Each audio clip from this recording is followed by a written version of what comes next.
मंच पर आसीन परम सम्मानित स्वामी जी, सम्मानित घोष साहब, सम्मानित मंच, सभी सम्मानित देवियों,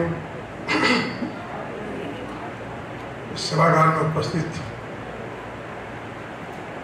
सभी गणमान्य महानुभाव, मैं बहुत आभार व्यक्त करता हूँ। क्षमा चाहता हूँ, जो जरा मेरा साथ नहीं दे रहा है। ये अवसर मुझको मिला यहाँ पर आने का, इस मंच को में हिस्सेदारी करने का, और जब मैं और आप सुन रहे थे वो साहब का प्रवचन आध्यात्मिक ऊंचाइयों पर वो था, मैं एक बहुत ही साधारण कार्यकर्ता के रूप में काम कर रहा हूँ और करता रहा हूँ। मेरे सामने भी प्रश्न यह है कि मैं कुछ धरातल की बात करूं या आसमान की बात करूं। अंततोगत्वा मैंने यही सोचा कि जो ज़मीनी सच्चाई आज है हमारे पूरे समाज के सामने, आप भी बैठे हैं उसमें, हमारा देश भी है उसमें, क्यों ना इस सच्चाई के ऊपर बहुत संक्षेप में कुछ बात कर। आज 9/11 है। आज के दिन मानवता के ऊपर इस देश में आक्रमण हुआ था। शुरुआत ऐसी भयावह थी कि तमाम संसार हिल गया था। किस हद तक कुछ वहशी लोग जा सकते हैं मानवता का सर्वनाश करने के लिए, ये एक सबसे बड़ा उदाहरण उसका यहाँ पर हुआ। मैं उन सभी शहीदों के लिए, उनकी आत्मा के लिए प्रणाम करता हूँ, श्रद्धांजलि अर्पित करता हूँ, और ईश्वर से मेरी प्रार्थना यही है, जिस रूप में भी हो अपने चरणों में उनको स्थान दें, उनको शांति प्रदान करे, क्योंकि उसके बाद में कहीं ना कहीं संभवतः कोई देश बचा हो जहाँ ये घटनाएं न होती रही। हमारा अपना देश भारतवर्ष इसका शिकार हो चुका है, शिकार होता रहा है। क्यों ना विचार करें आखिर किस प्रकार से हम लोग अपने साधनों के अनुरूप तमाम परिस्थितियों का सामना कर सकते हैं। मैं थोड़ा सा आपके सामने अपने देश का वर्णन करना चाहूँगा, क्योंकि अभी मैं सुन रहा था जो संचालक महोदय थी, उन्होंने कहा कश्मीर, कैराना, दो बातें उन्होंने कही।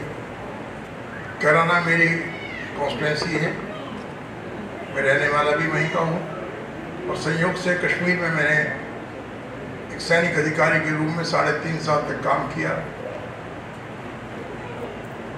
कश्मीर को बचाने के लिए, देश को बचाने के लिए पड़ोसी देश का मुकाबला भी किया, और उसके बाद भी मैं कई बार जाता रहा। अभी हमारी पार्लियामेंट्री कमेटी, स्टैंडिंग कमेटी है, उसका मैं चेयरपर्सन हूँ। कमेटी हमारी गई थी, हम श्रीनगर में गए, और कुछ हमारे सैनिक बलों के अधिकारी, वरिष्ठ अधिकारी, उनकी इच्छा थी मैं उनसे बात करूँ, और समय भी ये तय हुआ कि रात को 10 बजे के बाद ही बात होनी चाहिए ताकि किसी को पता न लगे। मैं उनको लेकर के बैठा, बातचीत शुरू हुई। रात में उन्होंने मुझको घुमाना शुरू किया और वो घर दिखाए जहाँ पर कभी वहाँ के पंडित परिवार बसते थे। कुछ घरों में सैनिक अधिकारी रह रहे हैं, कुछ घरों में दफ्तर खुले हुए हैं, कुछ घरों पर कब्जा लगा हुआ है, कुछ घरों पर ताला लगा हुआ है, और वो आम तौर से सभी श्रीनगर के बीच में स्थित थे। निकाला गया, उनको मजबूर किया गया जाने के लिए। जो जो जुल्म संभव थे सारे जुल्म उनके ऊपर ढाए गए, और हम लोग 3-4 घंटे तक चर्चा करते रहे। आखिर अपने देश में हमारे भाइयों को, हमारे परिवारों को अपना घर छोड़ने के लिए मजबूर होना पड़े, इससे अधिक दुखदायी घटना और क्या हो सकती है। और छोड़ने के बाद में आज तक भी स्थिति वो नहीं बन पाई कि हम उनको वापस भेज सकें। जो कुछ हो रहा है वो आप रोज मीडिया में देखते भी हों, अखबारों में देखते भी होंगे। ऐसी स्थिति में उनको भेजना, उनकी जान को खतरे में डालना शायद कोई सरकार नहीं चाहेगी। लेकिन कष्ट की बात तो है, जिस कश्मीर को बचाने के लिए हमको युद्ध करना पड़ा कई बार। 1947 में देश आज़ाद हुआ और सितंबर के महीने में, अगस्त में हम आज़ाद होते हैं, सितंबर के महीने में 500 गाड़ी पाकिस्तान की साइड से करीब 3000 व्यक्तियों को लेकर, इसमें कुछ कबायली थे, कुछ पाकिस्तानी सैनिक थे, कश्मीर में प्रवेश करते हैं, कश्मीर पर कब्जा करने का प्रयास करते हैं। सूझबूझ थी हमारे नेताओं की, कोई तैयारी नहीं थी, कोई आभास नहीं था इस बात का, और पाकिस्तान इस बात का फायदा उठाना चाहता था कि अभी किसी को जानकारियां है नहीं, तुरंत कब्जा कर लीजिए, कब्जा करने के बाद में फिर कोई खाली करा नहीं पाएगा इसको। लेकिन आपको आश्चर्य होगा, जैसी सूचना मिली और ये सवाल भी आया कि कश्मीर में हम किस नाते जा सकते हैं, कश्मीर भारत का हिस्सा नहीं है, ये आशंका व्यक्त की जाएगी, एतराज़ भी किया जाएगा कि आपने दूसरे देश में, पाकिस्तान तो हमला कर सकता है लेकिन आपको भी अधिकार जाने का नहीं है। बहुत जल्दी वो ड्राफ्ट तैयार किया गया और महाराजा हरि सिंह जो वहाँ पर थे उन्होंने एक्सेशन किया, मंजूरी दी, भारत का हिस्सा बना और रातों रात 105 सिविल प्लेन्स को तैयार करके सेना को वहाँ उतारा गया, जिस श्रीनगर में दुश्मन पहले ही प्रवेश कर चुका था। रात में वहाँ उतार करके मुकाबला किया गया और हिम्मत देखिए उन अधिकारियों की, जब थिमाया उस समय नेतृत्व कर रहे थे, कि तमाम उस आतंक को उन्होंने रोका भी, अपनी शहादत भी दी बहुत से जवानों ने, अधिकारियों ने, लेकिन उनको खदेड़ करके रहे। और अगर कुछ दिन और मिल गए होते, 2 दिन, तो ये नासूर हमेशा के लिए समाप्त हो गया होता। आज कोई आज़ाद कश्मीर का वजूद नहीं रहता, कश्मीर केवल एक ही रहता। लेकिन कहीं ना कहीं इंसान से चूक होती है, नेताओं से भी चूक होती है, और वो चूक कभी इतनी महंगी पड़ती है कि सैकड़ों साल तक देश को भुगतना पड़ता है। उसी की कीमत आज हम दे रहे हैं, आज भी हम उसी की कीमत दे रहे हैं। जो हालत आज वहाँ पर है उसका वर्णन करना संभव नहीं। मैं सारी कहानी सुनने के बाद में लौट करके आया तो मेरा अपना लोकसभा क्षेत्र भी कैराना है, मेरा नगर भी कैराना है, और कैराना कश्मीर का कम से कम एक बात मैं आपके सामने रख दूँ। मैं ऋषि कश्यप का नाम आपने सुना होगा, कभी उन्होंने पूजा की थी कश्मीर में जाकर के पर्वत पर बैठ करके, और उन्हीं के नाम से कश लगा, कश्यप के नाम से। इसमें वो जितने भी वहाँ हमारे मुस्लिम भाई वो भी मानते हैं इस बात को कि उन्हीं के नाम से कश्मीर की पहचान हुई। मीर माने पर्वत और कश्यप में ऋषि कश्यप। मैंने तुलना की कैराने से। कैराना एक छोटा सा नगर, बहुत विकसित भी नहीं, उत्तर प्रदेश के अंतिम छोर पर है। उसके बाद में जमुना, जमुना के बाद में हरियाणा शुरू हो जाता है। महाभारत का युद्ध कभी कुरुक्षेत्र में हुआ था, आपको सबको जानकारी इस बात की है। कैराना भी उसी का हिस्सा है। और सुना यह जाता है कि दानवीर कर्ण जब जख्मी हो गए थे, उसी कैराने में किसी बरगद के पेड़ के नीचे जख्मी हालत में उन्होंने अपने दांत का दान दिया था, और उन्हीं के नाम से कैराने की पहचान है। तो 2 महापुरुष हुए, दानवीर कर्ण भी हुए और ऋषि कश्यप भी हुए। मैं इस सिमिली को इसलिए कह रहा हूँ कि मैंने एक बार मजबूर होकर के ये कह दिया, जब वहाँ से हिंदू परिवार पलायन करने के लिए मजबूर किए गए कैराने से ही, उनके ऊपर जुल्म ढाए गए, हत्याएं हुई, तो प्रेस चल रही थी। प्रेस पर मैंने कहा कैराने की स्थिति कश्मीर जैसी है। हल्ला हो गया पूरे देश में, मेरी आलोचना भी होने लगी, कैसे आपने कश्मीर से तुलना कर दी कैराने की, आप सांप्रदायिकता बढ़ाने चाहते हैं। लेकिन मैंने जब उनके सामने आंकड़े रखे और मैंने कहा कि अगर कोई हमारा शांति प्रिय दुकानदार, संयोग से वो हिंदू है, उसका राम प्रकाश नाम है,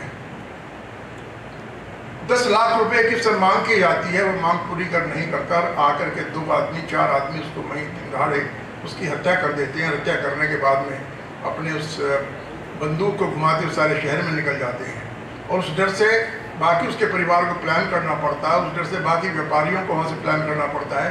तो मैं सोचता हूँ कश्मीर में कराने में अंतर क्या रह गया। इस कारण से मैंने बात कही थी, लेकिन एक कष्ट मुझको आज है।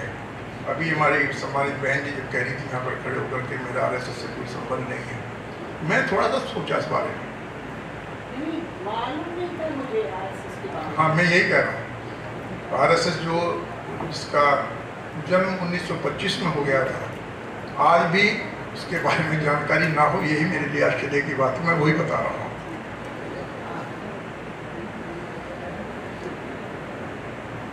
जितना भी हमारा, मैं माफ़ी चाहते हुए मीडिया के बंधुओं से, जितना भी मीडिया हमारा, और ख़ास तौर से इंग्लिश मीडिया, एक फैशन है हमारे देश में, हम अपने आप को सेकुलर कैसे सिद्ध करते हैं, सेकुलरिज्म का प्रमाण पत्र हम कैसे लें, और अगर सेकुलरिज्म का प्रमाण पत्र हमको ना मिला तो शायद हमारी पहचान उस तरह से नहीं बनेगी। तमाम विश्व में मैसेज जाना चाहिए, हम सेकुलर हैं, हम सेकुलर हैं, हम सेकुलर हैं। मैं उस आपकी सेकुलरिज्म का तारीफ उस परिवार के सामने कैसे जाके करूं जो हिंदू होने के नाते इस पर गोली चल रही, मारा जा रहा है। उस सेकुलरिज्म की पहचान में उन पंडितों परिवारों के सामने कैसे करूं जो जम्मू में पड़े हुए पिछले कई साल से शरणार्थी के रूप में अपने देश में रह रहे हैं। तो मैं उस धर्मनिरपेक्षता की कैसे मैं पहचान कराऊँ जा करके मेरे जैसे आदमी के सामने। तो सवाल ये है, आप सेकुलर हों, सांप्रदायिक हों, जो भी हों, बस इंसान बने रहो और इंसानियत को मत खो। अगर इंसानियत बनी रही तो मुझको 100 बार आप संप्रदाय कह लीजिए, मुझ पर कोई फर्क नहीं पड़ने वाला। मैं किसी नाजायज तरीके से किसी मुसलमान के खिलाफ कार्रवाई करने वाला नहीं हूँ, जब तक कि वो देशभक्ति का मादा उसके मन में है, जब तक कि वो देशद्रोह की बात नहीं करता है, या पाकिस्तान की बात नहीं करता है, या इस्लामिक स्टेट की बात नहीं करता है, तब तक मैं उसको गले से लगाने को तैयार हूँ। लेकिन मेरे नगर में खड़े होकर के अगर कोई ये इस्लामिक स्टेट की बात करे, पाकिस्तान की बात करे, भारत माता की जय करने में संकोच पैदा करे, मैं वहाँ पर अपने आप को कट्टर से कट्टर संप्रदाय कहलाने में भी मुझे खुशी होगी। यही कहानी रही। इतिहास इस बात का गवाह है, लड़ाई किस देश में नहीं हुई, किस देश ने किसी पे हमला नहीं किया, प्राचीन काल में हमले होते रहे, जाते रहे।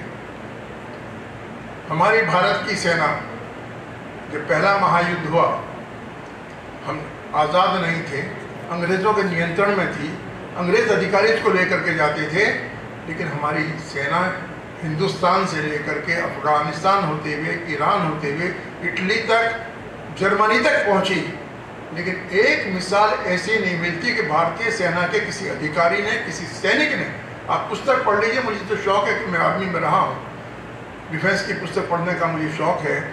एक मिसाल नहीं मिलती कहीं हमारे किसी जवान ने या अधिकारी ने कहीं किसी को लूटा हो, किसी को जख्मी किया हो, किसी की जेब में से पैसे निकाले हों, कोई महिलाओं के साथ में कोई दुर्व्यवहार किया हो। लेकिन जब कोई हमारे देश पे हमला करता है, अगर नादिर शाह हमारे देश पे हमला करता है, चंगेज़ खां हमारे देश पे हमला करता है, महमूद गजनी हमला करता है, मोहम्मद गौरी हमला करता है, तो जहाँ से हमला शुरू होता है और जहाँ तक ख़त्म होता है, कोई परिवार बचता नहीं जिसकी लूट ना होती हो, जिनको मारा ना जाता हो, जहाँ महिलाओं के साथ में जाती ना होती हो। पूरा इतिहास गवाह है या नहीं है? अगर आपने पढ़ा हो और पढ़ लीजिए, फिर आपके रोंगटे खड़े होंगे देख करके किस प्रकार के ये लोग थे। वो मानसिकता आज भी खत्म नहीं हुई। जब मैं पंडित परिवारों में गया वहाँ श्रीनगर में, तो वही कहानी दोहराई गई मेरे सामने। आज इस युग में जब महाशक्ति के रूप में भारतवर्ष ऊपर आ रहा है, आज इस युग में वो कहानी दोहराई जाए कि पंडित परिवारों के बच्चों पर, उनकी बहनों पर, महिलाओं पर ज्यादती हुई हो, हम कैसे सहन कर लेंगे भाई?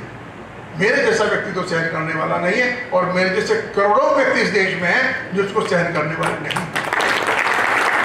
इस कारण से ये सोच उभरी और मेरे मन में ये आई कि जो मैं भाव लेके वहाँ कश्मीर से आया था वही कैराने में हो रहा है, मुझे क्या करना चाहिए। आज बिल्कुल मैं अपने मन की बात आपके सामने रखना चाहता हूँ।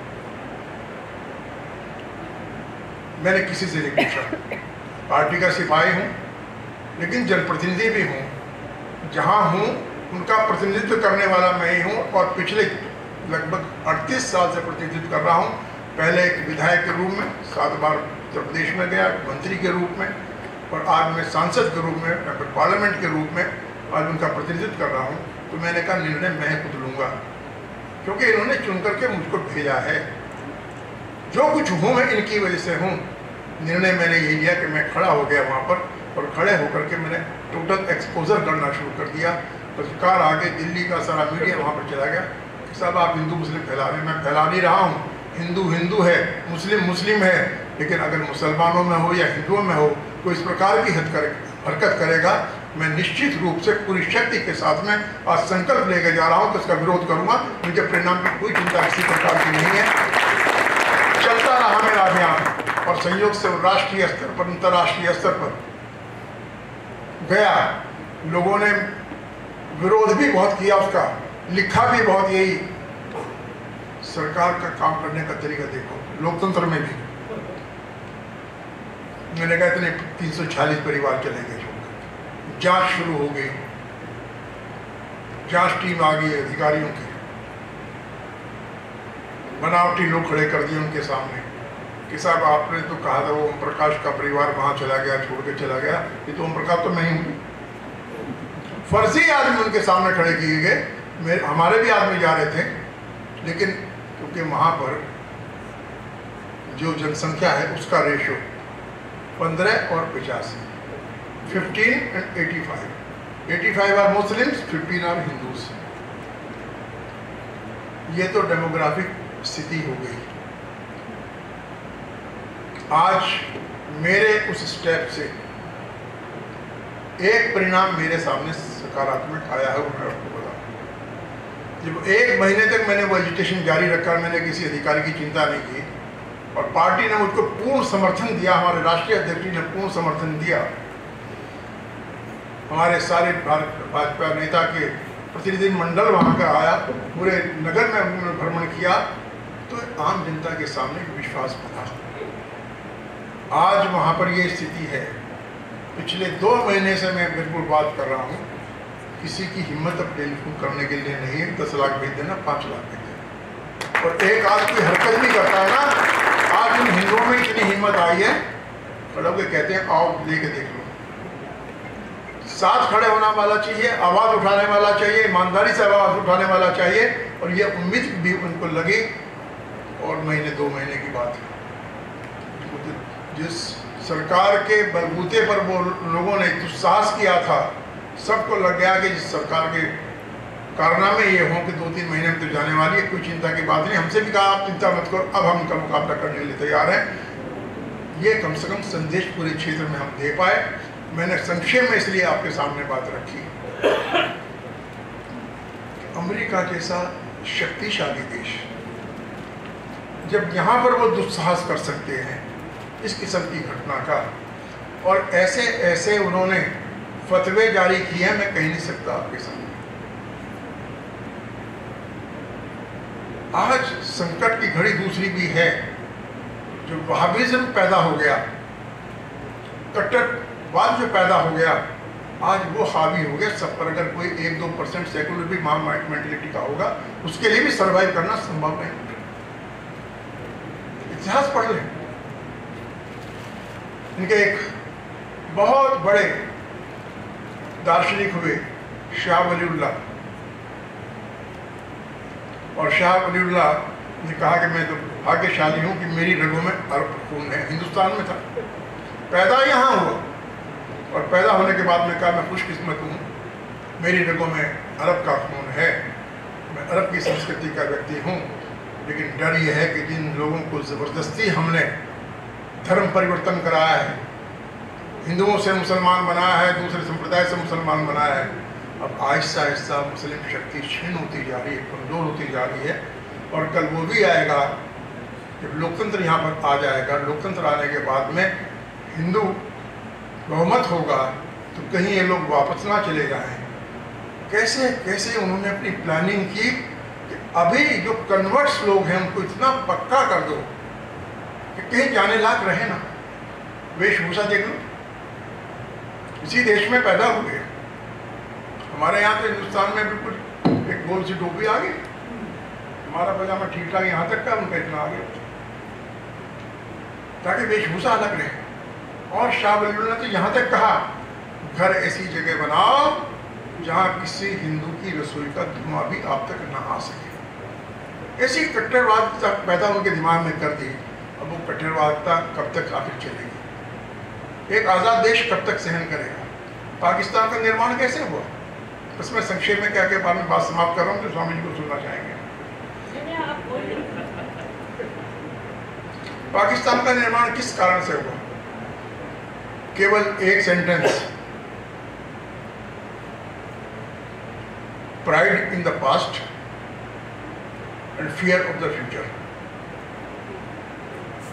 गुमान इस बात का था कि जहां 800 साल तक हमने शासन किया, हिंदू को गुलाम बना करके रखा, उस हिंदुस्तान में लोकतंत्र आने के बाद में, जमहूरियत आने के बाद में जब बहुमत इनका आ जाएगा तो हमारे भविष्य का क्या होगा? क्या हम इनके बराबर या इनसे नीचे रहेंगे? और संदेश कहां से मिला? एक अलीगढ़ विश्वविद्यालय, सर सैयद अहमद खां, इनको नाइटहुड दिया गया, अंग्रेजों ने नाइटहुड दिया, सरल बना दिया उनको। इसकी स्थापना हुई थी अलीगढ़ में, और वहीं से शुरू हो गई थी पाकिस्तान के निर्माण की बात। उसी ने सबके सब वो विद्वान निकाले, लियाकत अली खां खुद वहाँ पढ़ करके आए, जिन्होंने पाकिस्तान की नींव वहाँ से रखी। और आज उत्तर प्रदेश के लोग अगर यहाँ बैठे हों, इतने सब कुछ भुगतने के बावजूद भी एक विश्वविद्यालय उत्तर प्रदेश में अभी तक ऐसा नहीं बना जो हिंदू संस्कृति के बारे में, हिंदुओं को मजबूत करने के बारे में, उनकी विचारधारा को मजबूत करने के बारे में अपना काम करें। क्योंकि हिंदुओं में तो सबसे बड़ा बात ये आ गई, हम सेकुलर हैं। वो सेकुलरिज्म का बाता पता नहीं हमको कहाँ ले जाएगा, वो सेकुलरिज्म का अफीम हमें कहाँ ले जाएगा। और अभी इसी शासनकाल में 4 साल के अंदर जौहर विश्वविद्यालय, जो आजम खां का नाम आपने सुना होगा, रामपुर में जौहर विश्वविद्यालय बना दिया, जो दूसरा अलीगढ़ से भी आगे बढ़ करके फेनेटिज्म फैलाने लगा। हमारे राज्यपाल महोदय ने बहुत दिन तक उसको स्वीकृति नहीं दी, लेकिन अंततोगत्वा स्वीकृति लेकर के 4 साल के बाद भाजपा सरकार अब आती है, जिसकी पूरे आने की उम्मीद है। अब हम अपनी सोच को पूर्णतः बदलेंगे और ये विचारधारा मजबूत करके रहेंगे कि देश तो हिंदू संस्कृति का है, हिंदू विचारधारा का, हिंदू कल्चर का, दूसरा रह सकता है, लेकिन अब दूसरी विचारधारा यहाँ पर थोप नहीं सकता आकर के। ये हमारी सोच है, और इसी सोच को लेकर के हम चल रहे हैं। भारतीय जनता पार्टी के नेताओं को भी अंततोगत्वा इस पर निर्णय लेना पड़ेगा कि कब तक इनको सहन करेंगे। और मैं तो सोचता हूँ, बहन जी से भी मैं आग्रह करता हूँ, एकमात्र हमारे पास में विकल्प अब है, एकमात्र, और उसी को मजबूत हमें करना है, वो राष्ट्रीय स्वयंसेवक संघ, जो चाबुक लेकर खड़ा रहता है हर एक के पीछे। तो कैसे हम हिंदू विचारधारा को और मजबूत करें? आज उसको और मजबूती देने की जरूरत है। तमाम विश्व के हिंदुओं को संगठित करने का अगर कोई काम कर सकता है तो सिर्फ राष्ट्रीय स्वयंसेवक संघ कर सकता है, क्योंकि हिंदुओं के नाम पे सब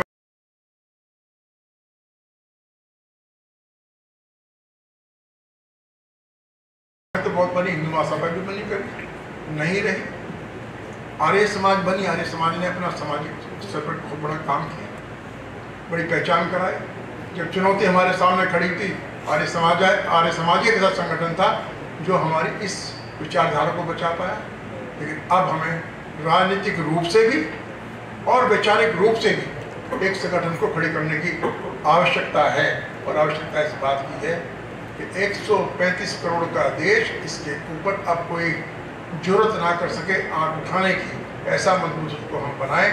और आज हमें सौभाग्य इस बात का है कि हमारे सम्मानित प्रधानमंत्री जी की सोच के कारण एक महाशक्ति यूएसए के साथ में संबंध इतने मधुर हुए जो कभी शायद मधुर नहीं हुए थे। दो लोकतंत्र, विश्व के दो बहुत बड़े लोकतंत्र अगर एक होकर के एक विचारधारा में एक सूत्र में बन करके चलेंगे तो निश्चित रूप से फिर ये जो आतंकवाद का माहौल लोगों ने फैलाया है, इसको ख़त्म करने में हमें बहुत ज़्यादा आसानी होगी। हम लोग, आपको भी मैं हृदय से इसलिए बधाई देना चाहता हूँ, जो मेरे मन की बात है। मोदी जी जब तक प्रधानमंत्री नहीं हुए थे, मुख्यमंत्री थे, उन्होंने एक दो बार कोई कार्यक्रम लगाया होगा, आने की चाहा, लेकिन किसी भ्रांति वश आकर के पता नहीं किन कारणों से वीज़ा तक उनको नहीं दिया। और जब वो प्रधानमंत्री होने वाले थे और हम समाचार हमने पढ़ा कि हमारे अमेरिका के एम्बेसडर स्वयं उनसे मिलने की इच्छा प्रकट करते रहे, उन्हीं ने नरेंद्र मोदी को जाकर के आग्रह भी उन्होंने किया, आप अमेरिका आइए, निमंत्रण दिया। और जब वो यहाँ पर आए, जिस प्रकार का स्वागत मिलकर के आप लोगों ने किया, उससे उनके तमाम विश्व में आपके स्वागत का संदेश गया कि भारतीयता ये होती है, हिंदुत्व ये होता है। और हिंदू जब संगठित होता है तो अपने इस स्वरूप को भी दिखा सकता है। आपके कारण ही शुरुआत आपने की थी। आपके बाद में जिस देश में भी वो गए, ब्रिटेन में गए, अद्भुत स्वागत, ऐसा लगा कि इंग्लैंड में इतने हिंदू कहाँ से आ गए, उस मैदान में नहीं समाये। ऑस्ट्रेलिया में गए, उससे भी बड़ा स्वागत। क्या उनके जाने से एक आत्मविश्वास नहीं बना? ये नहीं लगा कि हाँ, हिंदू की एक शक्ति है पूरे विश्व में, और अगर हिंदू संगठित भी होगा और शक्ति पाएगा तो विश्व शांति को बनाने में, कायम करने में, मजबूत करने में बहुत बड़ा सहायक सिद्ध होगा, ऐसा हमारा विश्वास है। और उसी रास्ते पे हम चल रहे हैं। मैं कुछ कह पाया हूँ, किसी की मर्जी के खिलाफ कह पाया हूँ तो मैं क्षमा चाहता हूँ, क्योंकि मेरे भाव थे, व्यक्तिगत भाव भी इसमें शामिल थे, जो मैंने जीवन में अनुभव किया, उसी से प्रभावित होकर के मैंने एक बात कही है। और मैं आज भी अटूट इस विचारधारा का हूँ कि ये चोला छोड़ दो अभी एक डर का, धर्मनिरपेक्षता, सेकुलरिज्म, हमें किसी से सर्टिफिकेट लेने की जरूरत नहीं। We don't need anybody certificate for that. हमें हिंदू भक्ति चाहिए, हिंदू संगठन चाहिए, राष्ट्रभक्ति चाहिए और भारत माता की जय चाहिए। बस इतना हो जाए तो फिर अलग ही कुछ बात होगी, अलग ही आपकी पहचान बनेगी। इन्हीं शब्दों के साथ मैं बहुत बहुत आपका धन्यवाद।